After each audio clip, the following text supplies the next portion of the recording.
says it like it is. He speaks the truth. And what truth is that? When he talks about especially immigration control and the border, he doesn't care what people think. He tells the truth, what we need to do.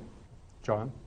Yeah, I think he's probably, whether it's the truth or not, I think he tells you the way he feels. He's not going to be, like he said, I won't be bought off. Whereas anybody else that have the money will be, have that chance of being bought off. And get Washington-itis, which is so many politicians, they go to Washington and they become completely, they don't work for the constituents anymore. In testing was in fact a failing. Do you take responsibility for that? And when can you guarantee that every single American who needs a test will be able to have a test? What's the date of that? Yeah, no, I don't take responsibility at all because we were given a set of circumstances and we were given rules, regulations, and specifications from a different time. Wasn't meant for this kind of an event with the kind of numbers that we're talking about. And what we've done is redesigned it very quickly with the help of the people behind me. And we're now in very, very strong shape. I think we'll be announcing, as I said, Sunday night. And this will start very quickly. And we'll have the ability to do in the millions over a very, very quick period of time. And Yamiche, I have to start with you. Your question to Donald Trump was dismissed as a nasty question. And, I wish that someone else had followed up on it. But can you just, from the reporting standpoint, just confirm for us, who is it that got rid of this office? Because Donald Trump is saying he knew nothing about it.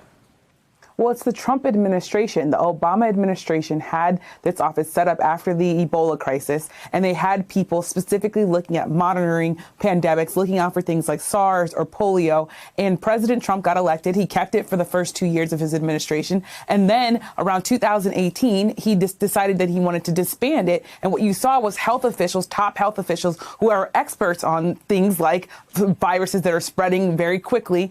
They left the administration abruptly. That was then that group was then disbanded, and it was never ever brought back together, or there was never anybody that was replaced to deal specifically with pandemics. So what you saw was the president say, well, we had to save money, and that's why we had to get rid of this group. And today, when I was pressing him on why that happened, which of course this happened under his administration, it was John Bolton, the National Security Advisor. This was the National Security Council. He said he knew nothing about it, which of course is stunning, given the fact that if he's telling the truth, the president means that he just didn't know what was going on in his own administration. And if he isn't telling the truth, which seems more likely at this point, then you have a president who is just saying, well, I'm completely aloof and don't want any responsibility for this pandemic. Yeah, and very quickly, just and first of all, congratulations to you on just standing up for yourself. I saw you trying to follow up, but we couldn't hear you. One of our reporters has said that what happens is that the mics get cut after the president decides he's finished with a reporter and doesn't want to talk to them anymore. In fact, was your mic cut after you asked the question?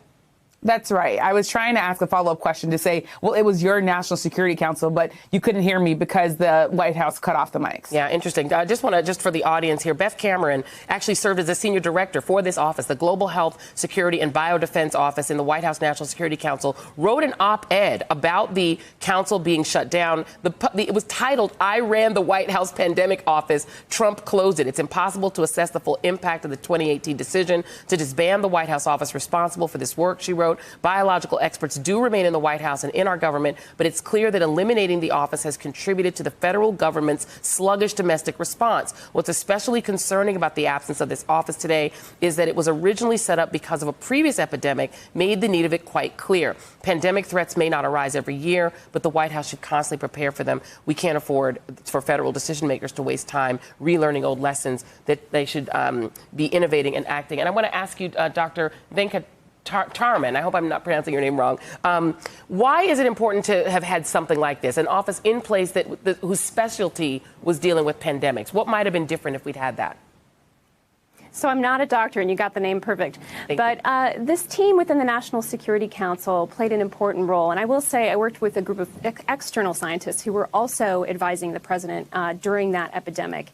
And the critical aspect of that is to have a team of people who are giving the president credible scientific advice about an outbreak as it emerges, who are monitoring the situation abroad, who can be anticipating that impact as it comes to American soil. Now, what we know about the president and how President Trump has handled this crisis is that he has tried to ignore the advice of scientists and his own advisors, notwithstanding not having this team in place. And 6 weeks ago, when the first case was identified in late January in the U.S., he wanted to deny that this would be a problem. He reassured the public, saying this is nothing to worry about. It's only one person. He did not do what was necessary to deploy testing across the United States. And what we know about pandemic preparedness is that timing is critical because outbreaks grow exponentially.